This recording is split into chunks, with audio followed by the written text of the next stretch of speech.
Hey everybody, how's it going? Welcome back to Sunday album reviews. It's me, Kuroda, again.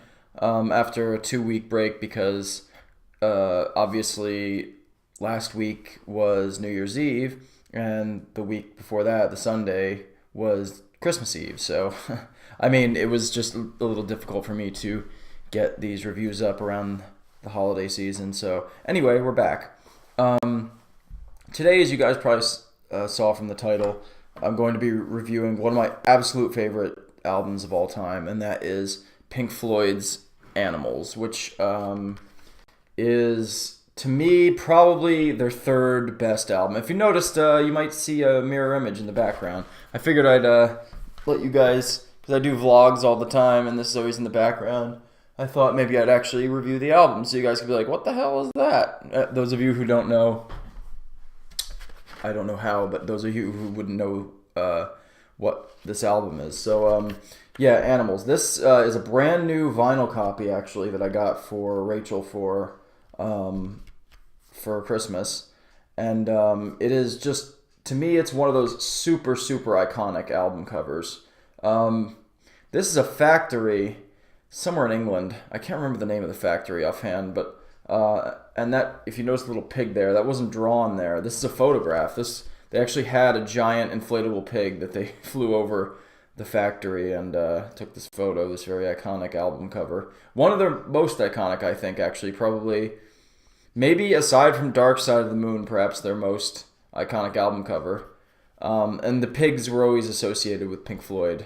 After that, they would have like a lot of like inflatable pigs and stuff at their concerts and whatnot. So this is Pink Floyd's 10th album. It was released in 1977 in the thick of the punk rock movement, actually, which at the time, more progressive music like this was kind of dying off a little bit because because of the response to it, which is punk. Bands like this kind of were seen as basically the establishment daddy kind of rock. Dinosaur rock, it's also called as well. And, a lot of bands became, like, for example, a band like Emerson, Lake and Palmer kind of became so, like, big with their sound and technical with their sound and all that, and just outrageous and bombastic even, that it became just a bit too much by the late 70s. A lot of those bands did kind of overdo it, and punk was kind of a response to that. And this album was a response to punk, actually, which is kind of funny because there's 5 tracks on the album. The first one and the last track being just very short acoustic pieces. They're like an intro and an outro to the album called Pigs on the Wing, Part 1 and 2. Aside from those two, the other 3 tracks on the album are very long tracks, especially the second track, Dogs, which pretty much encompasses the first side of the album, and which is about 18 minutes long, and Pigs, pretty sure, is about 10 minutes, and Sheep is like 8 minutes or something like that. So you're looking at 3 very long pieces of music that encompass maybe 90% of the album, I would say, something like that. So it's quite an interesting, definitely an interesting kind of way to format an album for sure. But yeah, this was kind of a response to punk, and it was also sort of, this was also an odd time for the band because this is where, for anybody who knows Pink Floyd, around the Wall era of Pink Floyd, which is the album right after this, released in 79, is where, like, basically friction between the band pretty much peaked, and there was a lot of, like, turmoil within the band. And the band broke up, a year or two after that. But it kind of started on this album. It's especially Roger Waters, particularly. This is when he really, really started dominating, not just the writing process, but just the band in general. He kind of was becoming more of their. I hate to use the word frontman, but kind of like he kind of saw himself more as like the not the face of Pink Floyd, but the driving, the guy out front, which of course caused tensions between the other band members, particularly David Gilmour and Richard Wright, who Richard Wright ended up leaving during the Wall, who was in the band since the beginning, and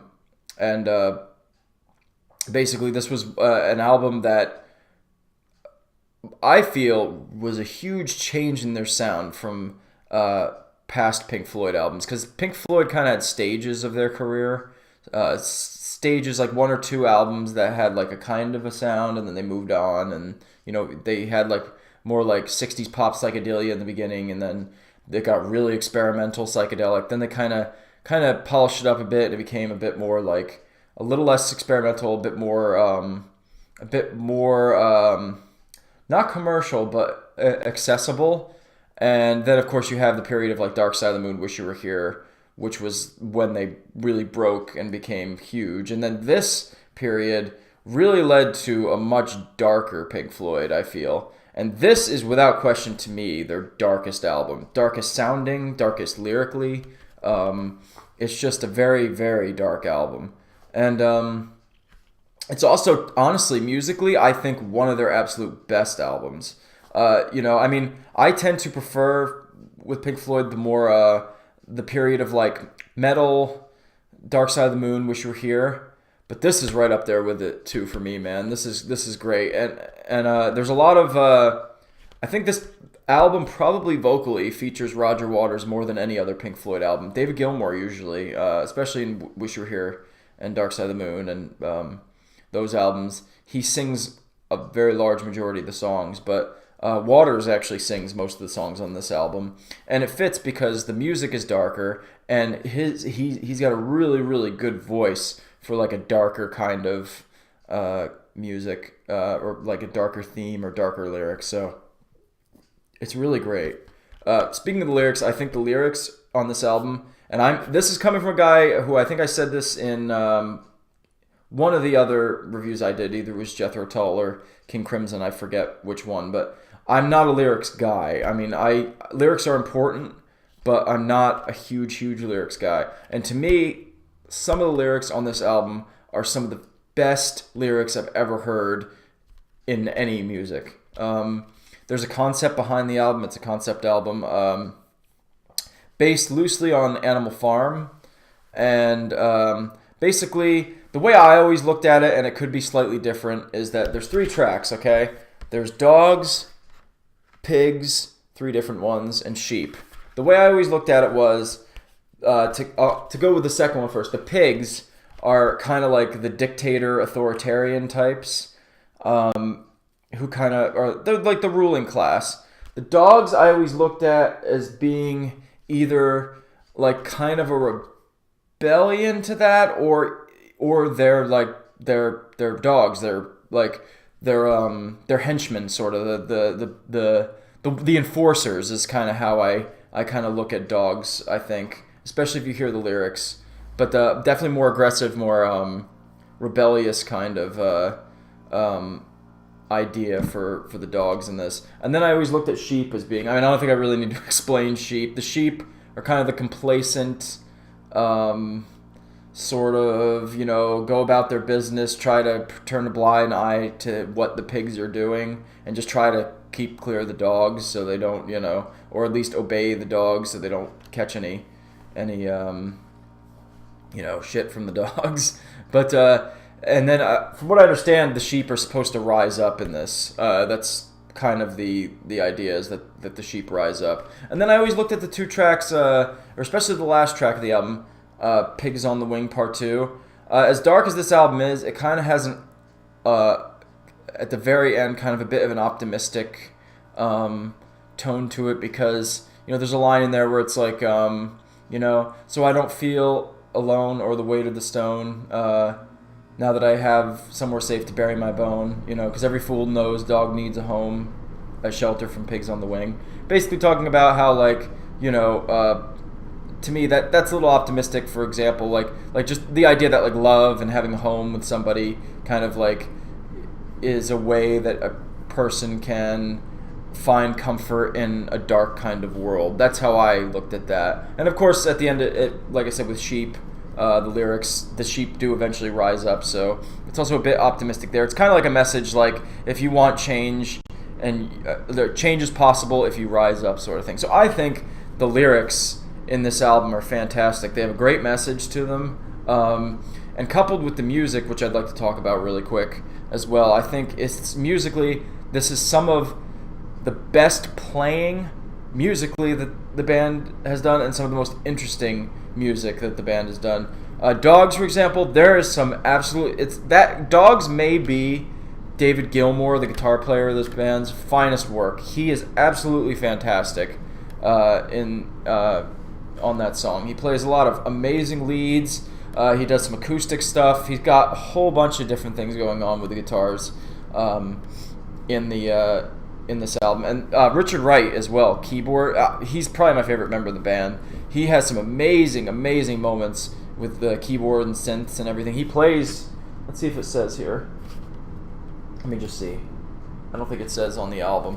He plays all kinds of keyboards in this on this album, and he is absolutely fantastic. Just a lot of great, like, dark, droney kind of sounds in a few of the songs. There's also some great bass playing, and there's the intro to Pigs, 3 different ones I really like, because there's like this sort of like bass, keyboard, guitar thing that happens. I love the sound of it. It's like, it starts out with like this weird synthy thing that Rick Wright does on the keyboards, where it's like do do do do do do do do do do do, and I think it's a fretless bass that Roger Waters plays, but it's like, it's got a very like kind of like a very how do I want to describe it? Kind of it's like a bouncy kind of sound, like a you know, to the bass, and then and I love the guitar riff that for that song, the dan it dan dan dan, and the sound for the guitar, it's unbelievable in that on that track. So instrumentally, I really feel like they really hit it out of the park with this album. It's definitely fantastic. This isn't, for me personally, my favorite Pink Floyd album. Now, the reason for that being is that Dark Side of the Moon is my favorite album of all time, and always will be. It's always. I think honestly, even if this was objectively better, Dark Side of the Moon. Well, I mean, it's hard to say objectively because we're talking music, right? But I think even if you could prove objectively this was better, I think for me, Dark Side of the Moon is still my favorite, only because it's the album that got me into music, and there's a lot that went into that album, and to me, there really isn't any album that sounds like that. I guess there isn't really anything that sounds like this either, but I don't know. It's hard to compare the two because it's the same band, but there's definitely a different vibe going on between the two albums. And then, of course, Wish You Were Here, I would say, is my second favorite album of Pink Floyd's, and that's because, again, it's hard for me between those two and this album. These are 3 of my absolute favorite albums of all time. So it's very hard for me. I personally like this better than The Wall. I know a lot of people love The Wall. It's their favorite Pink Floyd album. I like The Wall. I can't listen to it. I can't go back and listen to it as much as I can this album because, I don't know, there's just something about it. The darkness, the concept, the lyrics, you know, it's fantastic. And I should mention that Roger Waters, for those who don't know, wrote all the lyrics to this album. So he really is a genius in terms of songwriting and lyrics. One of the best in rock, in my opinion. Right up there with guys like Bob Dylan, Neil Young, in my opinion, Ian Anderson from Jethro Tull, you know, all guys like that, you know, just the great songwriters of that generation. So for me, like I said, this is just an example of just some of the finest music from that period. The other thing I should mention too about this album, going back to The Wall for a second.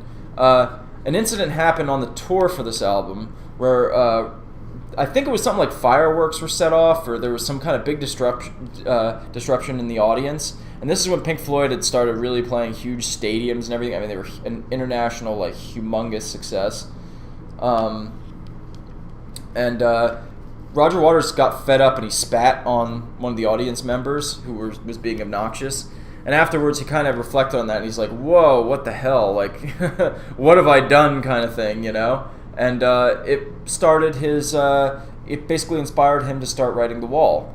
And The Wall is obviously, you know, maybe I'll review The Wall at some point so I can get a little further into detail about this. But The Wall is basically the way I took it, I mean, you can interpret it many ways, but I think part of it is Roger Waters' like feelings of, you know, isolation and being apart, you know, feeling a wall between him and the audience and between the band, the rest of the band, Pink Floyd, and just from maybe from society in general. I don't know, but it's interesting that it kind of led to such an internationally huge album as The Wall. Although this didn't do too bad either. It sold a lot of copies, and it's like triple platinum or something like that. So it's one of their best-selling albums. But it's always considered like a notch below like Dark Side and The Wall for some reason. I don't understand why. To me, it's still the best. It's probably honestly the one I go back to the most